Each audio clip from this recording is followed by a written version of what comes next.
महाराज दशरथ चौथापन आ गया,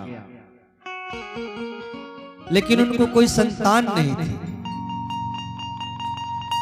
उन्होंने अपने मन में विचार किया, क्या आइए रामचरितमानस की कुछ चौपाइयों को हम लोग श्रवण करें।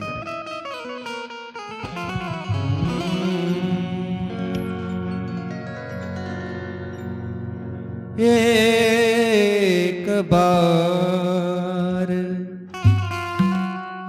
भूपति मन माही, एक बार भूपति मन माही, एक बार भूपति मन माही।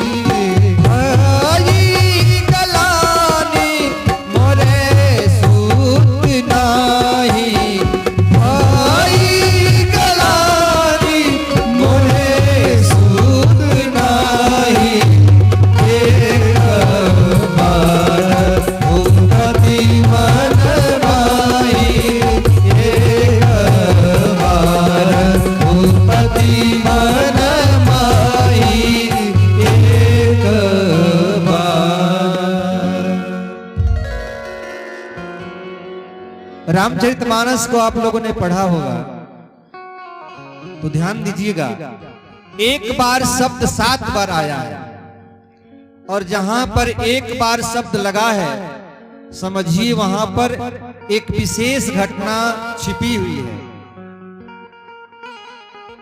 दशरथ जी के मन में एक बार विचार आया कि भाई गलानी मोरे सुत नाही, मेरी कोई संतान नहीं है।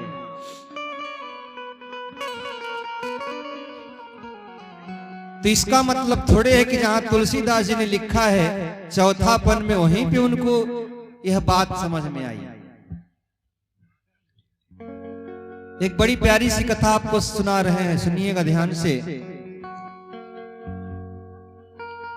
अभी महाराज दशरथ जुआवस्था में थे, तो स्वर्ग के राजा महाराज इंद्र ने देवासुर संग्राम में दशरथ जी को अपनी सहायता के लिए बुलाया। और जब दशरथ जी स्वर्ग लोक गए, इंद्र के लोक में, उन्होंने इंद्र की सहायता किया। उस युद्ध में इंद्र विजयी हुए और महाराज दशरथ को अपने स्वर्ग लोक में लेकर गए कुछ दिन के लिए। कुछ दिन तक महाराज दशरथ स्वर्ग में जो देव लोक में जो सभा थी उसमें बैठते थे। उनके लिए एक सिंहासन लगाया गया था। कुछ दिनों के बाद जब महाराज दशरथ स्वर्ग लोक से पुनः वापस पृथ्वी लोक कर आने को हुए,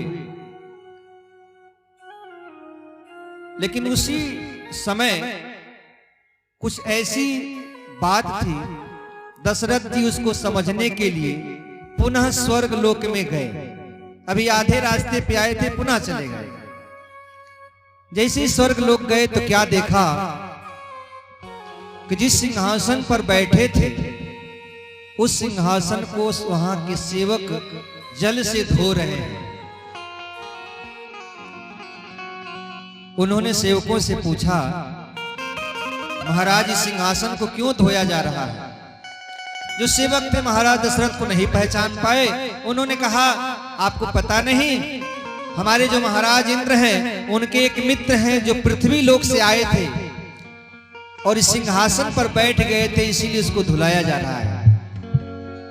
महाराज ने पूछा, आखिर महाराज दशरथ जो भी आए थे फिर सिंहासन को क्यों धोया जा रहा है? सैनिकों ने कहा, इसलिए धोया जा रहा है क्योंकि उनकी कोई संतान नहीं है, वह निपुते हैं, अशुद्ध हैं, इसलिए सिंहासन को धोया जा रहा है।